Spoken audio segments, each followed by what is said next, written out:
ഈശോയിൽ ഏറ്റവും സ്നേഹം നിറഞ്ഞവരെ, ഇന്ന് ഓഗസ്റ്റ് മാസം 17-ാം തീയതി. ഇന്നത്തെ ദിവസം ഒരുപാട് വേദന തോന്നുന്നതും എന്നാൽ ഒരുപാട് ആശ്വാസം ലഭിക്കുന്നതുമായൊരു വാർത്ത. ഞങ്ങളെ പ്രിയപ്പെട്ട ഗുരുനാഥൻ ബഹുമാനപ്പെട്ട തോമസ് റാമ്പിക്കലച്ചൻ സ്വർഗത്തിലേക്ക് യാത്രയായതിനെക്കുറിച്ചുള്ള അറിയിപ്പ് കിട്ടി. ഒരുപാട് നാളായി അച്ഛൻ കിടപ്പിലായിരുന്നു. ഒത്തിരി സ്നേഹത്തോടുകൂടി അച്ഛനെ ഓർക്കുകയാണ്.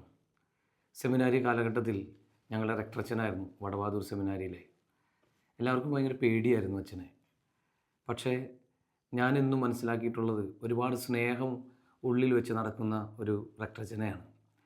ഒറ്റ പ്രാവശ്യം നമ്മുടെ പേര് ഒന്ന് വിളിച്ചാൽ, വീട്ടുപേരല്ല വിളിക്കുക സാധാരണ, എല്ലാ അച്ഛന്മാരും വീട്ടുപേര് വിളിക്കും. പക്ഷേ തോമസ് അച്ഛൻ മാത്രം പേരാണ് വിളിക്കുന്നത്. ഷിബു എന്ന് എന്നെ വിളിക്കുന്ന അച്ഛന്മാരധികമൊന്നുമില്ല. അതിൽ ഏറ്റവും പ്രധാനപ്പെട്ട എൻ്റെ പ്രിയപ്പെട്ട അച്ഛനാണ് തോമസ് അച്ഛൻ. അച്ഛൻ എനിക്ക് ഏറെ ഇഷ്ടപ്പെടാനുള്ളൊരു കാരണമുണ്ട്. അതെൻ്റെ ഡീക്കം പട്ടം സ്വീകരിക്കുന്ന തൊട്ട് മുമ്പ് എനിക്ക് കിട്ടിയൊരു എക്സ്പീരിയൻസാണ് അച്ഛനിൽ നിന്നും. ഡീക്കം പട്ടം തരുന്നതിന് മുമ്പ് എല്ലാവരെയും റെക്ടറച്ഛൻ്റെ അടുത്ത് ഇൻ്റർവ്യൂവിന് വിളിക്കും. അന്ന് ആ ഇൻ്റർവ്യൂവിന് ഇങ്ങനെ നിരനിരയായിട്ട് നിൽക്കുമ്പോൾ ആദ്യം ഇൻ്റർവ്യൂവിന് കയറിയവരോട് എന്തൊക്കെ ചോദിച്ചെന്ന് ആകാംക്ഷയോടെ ചോദിക്കുകയാണ്. അപ്പോൾ ചോദിക്കുന്നത് മുഴുവനും നിങ്ങളുടെ വീട്ടിൽ നിന്ന് അച്ഛന്മാർ എത്ര പേരുണ്ട്, നിങ്ങളുടെ വീട്ടിൽ നിന്ന് സിസ്റ്റേഴ്സ് എത്ര പേരുണ്ട്, നിങ്ങൾക്ക് എന്തോരം സമ്പത്തുണ്ട്, നിങ്ങളുടെ അപ്പൻ കൈക്കാരനായിട്ടുണ്ടോ, അങ്ങനെയുള്ള ചോദ്യങ്ങളൊക്കെയാണ്. അപ്പോൾ എനിക്ക് വല്ലാത്ത വിഷമമായി. 2-3 പേര് കയറി ഇറങ്ങിയപ്പോഴും അവരോടൊക്കെ ചോദിച്ചത് ഇതേ ചോദ്യങ്ങൾ തന്നെയാണ്. അവരൊക്കെ വീട്ടിൽ അച്ഛന്മാരുണ്ട്, സിസ്റ്റേഴ്സ് ഉണ്ട്, അവരപ്പന്മാർ കൈക്കാരന്മാരായിട്ടുണ്ട്, അങ്ങനെ എല്ലാം ഉണ്ട്. എനിക്കാണെന്നുണ്ടെങ്കിൽ എൻ്റെ വീട്ടിൽ സിസ്റ്റേഴ്സ് ഇല്ല, അച്ഛന്മാരില്ല, എൻ്റെ അപ്പം കൈക്കാരനായിട്ടില്ല. അപ്പോൾ എനിക്കൊരു കാര്യം ഉറപ്പായി, എന്നെ ഡീക്കം പട്ടം തന്ന് എന്നെ പൗരോഹിത്യത്തിലേക്ക് കൈപിടിച്ചുയർത്താൻ സാധ്യതയില്ലെന്ന് എനിക്ക് മനസ്സിലായി. അങ്ങനെ ഞാൻ പേടിച്ച് എൻ്റെ ഊഴമായി. ഞാൻ അകത്തേക്ക് കയറി. റെക്ടറച്ഛൻ എന്നോട് പറഞ്ഞു ഇരിക്കടോ എന്ന് പറഞ്ഞു. ഞാനവിടെ ഇങ്ങനെ പേടിച്ചിങ്ങനെ ഇരുന്നു. പതിവായുള്ള ചോദ്യം വന്നു, തൻ്റെ വീട്ടിൽ നിന്ന് എത്ര അച്ഛന്മാരുണ്ടോ? ഞാൻ പറഞ്ഞു ആരുമില്ല അച്ഛോ. തൻ്റെ വീട്ടിൽ നിന്ന് എത്ര സിസ്റ്റേഴ്സ് ഉണ്ടോ? അപ്പോൾ ഞാൻ പറഞ്ഞു ആരുമില്ല അച്ഛോ. തൻ്റെ അപ്പൻ കൈക്കാരനായിട്ടുണ്ടോ? ഇല്ല അച്ഛോ. പിന്നെ എന്താണ് തനിക്ക് ഗുണമുള്ളത്? അപ്പം എനിക്ക് മനസ്സിലായി എന്നെ പ്രൊമോട്ട് ചെയ്യില്ലെന്ന്. അപ്പം എന്തായാലും കയ്യിൽ നിന്ന് പോയല്ലോ.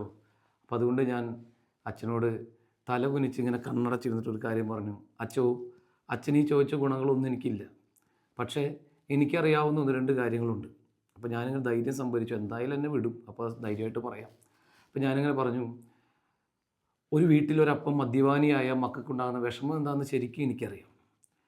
പ്രായമായ പെൺകുട്ടികൾ വീട്ടിൽ നിൽക്കുകയും കെട്ടിക്കാൻ പൈസ ഇല്ലാതിരിക്കുകയും ചെയ്യുന്നതിൻ്റെ അവസ്ഥ എന്താണെന്ന് എനിക്ക് നന്നായിട്ട് അറിയാം. എല്ലാം ഉണ്ടായിട്ടും പട്ടിണി കിടക്കേണ്ട ഒരവസ്ഥ അതും എനിക്ക് നന്നായിട്ട് അറിയാച്ചോ. ഇത്രയൊക്കെ എനിക്ക് അറിയുള്ളൂ. അപ്പോൾ ഞാനിങ്ങനെ കണ്ണടച്ച് ഇങ്ങനെ എന്നെ വന്ന് ചീത്ത പറയുന്നത് ഇങ്ങനെ പുറത്ത് ഇറങ്ങി എന്ന് പറയുന്നത് ഇങ്ങനെ ഞാനിങ്ങനെ ശ്രദ്ധിച്ചിരിക്കുകയാണ്. പക്ഷേ ഈ തോമസ് അച്ഛനുണ്ടല്ലോ, അച്ഛനിരുന്ന കസേരയിൽ നിന്ന് എഴുന്നേറ്റു. അതൊന്നും ഞാൻ കണ്ടില്ല. ഞാൻ തല കുനിച്ചിങ്ങനെ ഇരിക്കുക. അച്ഛൻ എൻ്റെ അടുത്ത് വന്നു, കസേരയുടെ പുറകെ കൂടെ വന്നു, എന്നെ ഇങ്ങനെ പുറകിൽ നിന്നിങ്ങനെ വട്ടം ഇങ്ങനെ കെട്ടിപ്പിടിച്ചു. എന്നിട്ട് എന്നെ എഴുന്നേൽപ്പിച്ചു. എന്നിട്ട് എന്നോട് പറഞ്ഞു, എൻ്റെ മുഖത്ത് നോക്കിയിട്ട് പറഞ്ഞു, ഇതാണ് പൗരോഹിത്യത്തിന് വേണ്ട ഏറ്റവും വലിയ ഗുണമുള്ളൂ.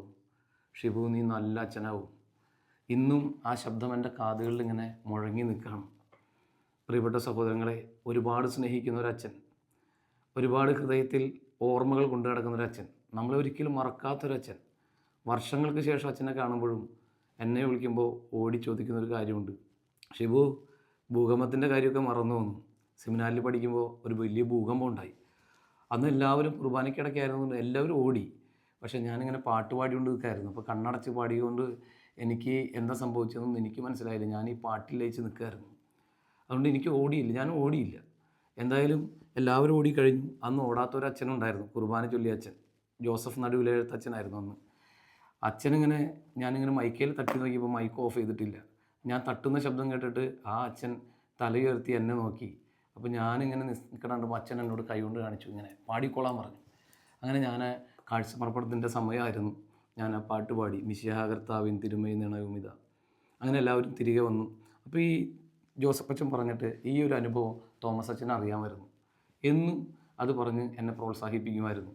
എൻ്റെ പാട്ടിനെ പ്രോത്സാഹിപ്പിക്കുമായിരുന്നു, എന്നെ പ്രോത്സാഹിപ്പിക്കുമായിരുന്നു. ഇന്ന് പ്രിയപ്പെട്ട ഗുരുനാഥൻ വിട പറയുമ്പോൾ എനിക്ക് ഒറ്റ കാര്യമാണ് ഈ മെസ്സേജിലൂടെ പറയാനുള്ളൂ. അച്ഛൻ സ്വർഗത്തിലായിരിക്കും, കർത്താവിൻ്റെ മടിത്തട്ടിലായിരിക്കും. അത്രയ്ക്കും നല്ല ഹൃദയം ഉണ്ടായിരുന്നു അച്ഛന്, അത്രയ്ക്കും വിശുദ്ധി ഉണ്ടായിരുന്നു. പ്രിയപ്പെട്ടവരെ, അച്ഛൻ്റെ ആത്മാവിനോട് നമുക്ക് മധ്യസ്ഥം പ്രാർത്ഥിക്കാം. ഒരുപാട് വൈദിക വിദ്യാർത്ഥികൾക്ക് പ്രതീക്ഷ നൽകിയ, കൈപിടിച്ച് പൗരോഹിത്യത്തിലേക്ക് നടന്നെടുക്കാൻ സഹായിച്ച അച്ഛനാണ്. അച്ഛനെ കർത്താവ് അനുഗ്രഹിക്കാൻ നമുക്ക് ഒരുപാട് പ്രാർത്ഥിക്കാം. Thank you.